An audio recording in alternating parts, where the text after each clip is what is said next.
নমস্কার বন্ধুরা, আমি সুমিতা। তো সুমিতার হেসেলে সবাইকে স্বাগতম।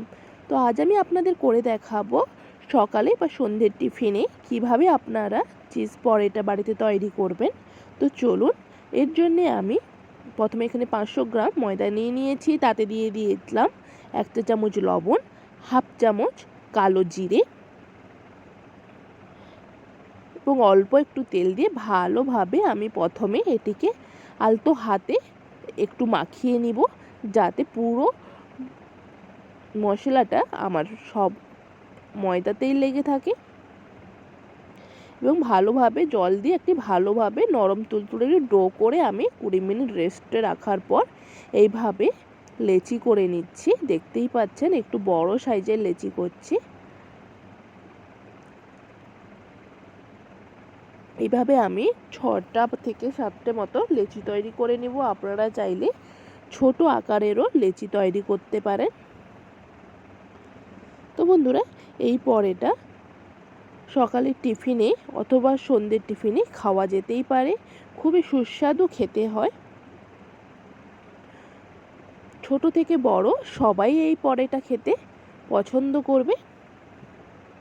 এবং তারপরে আমি এখানে একটু চিজ গ্রেট করে নিয়েছি, একটু নারকেল গ্রেট করে নিয়েছি, আর নিয়েছি অল্প পরিমাণ চিনি।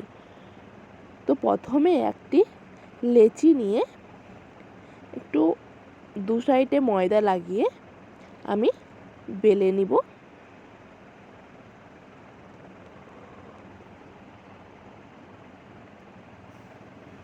এইভাবে একটু বড় আকার করে নিয়ে আমি বাটির আকার দিয়ে তাতে আমি একটু অল্প চিজ এবং অল্প একটু নারকেল কুড়ো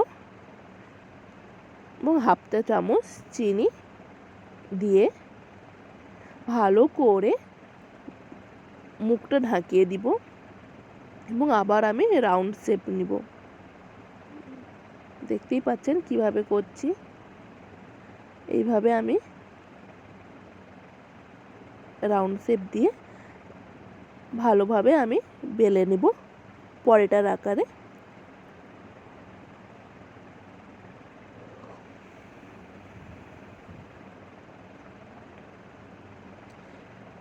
আপনারা চাইলে রাউন্ড শেপেও পুরোটা বেলতে পারেন অথবা পরোটার আকারে ত্রিকোণাভাবেও বেলতে পারেন। আমি এখানে ত্রিকোণাভাবে পরোটা বেলে নিব। দেখতেই পাচ্ছেন আমি কিভাবে করলাম।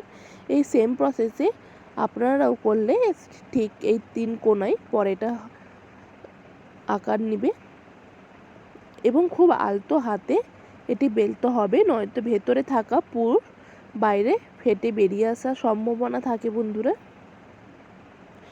আমি এখানে একটি তাওয়া গরম করে নিয়েছি, তাতে আমি হাফ চা চামচ বাটার দিয়েছি। আপনারা চাইলে ঘি অথবা সাদা তেল ব্যবহার করতে পারেন এবং তাতে দিয়ে দিব ভেজে রাখা পরোটা।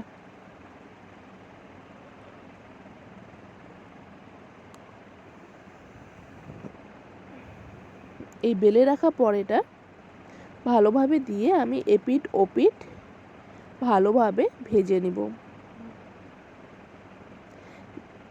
এবং বন্ধুরা, আঁচটা খুব হাইতে রাখতে হবে, লোতে রাখলে হবে না।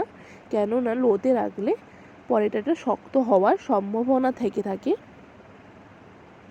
এভাবে উল্টে পাল্টে আমি ভালোভাবে ভেজে নিচ্ছি। দেখতেই পাচ্ছেন কিভাবে আমি একটু চাপ দিয়ে স্প্যাচুলার দ্বারা পরোটা ভেজে নিচ্ছি এবং অল্প একটি আবার বাটার দিলাম এবং গরম গরম পরিবেশন করছি চিজ পরোটা। তো বন্ধুরা, এই পরোটা আপনারা সকালে বাচ্চাদের টিফিনেও দিতে পারেন অথবা বড়দের খাওয়ার অফিসের খাবারেও দিতে পারেন। খুবই সুস্বাদু একটি পরোটা এবং চটজলদিও হয় এবং খেতেও অনেক সুন্দর। এবং উপর থেকে আমি ডেকোরেশনের জন্য আবার একটু চিজ গ্রেট করে দিচ্ছি। ধন্যবাদ বন্ধুরা।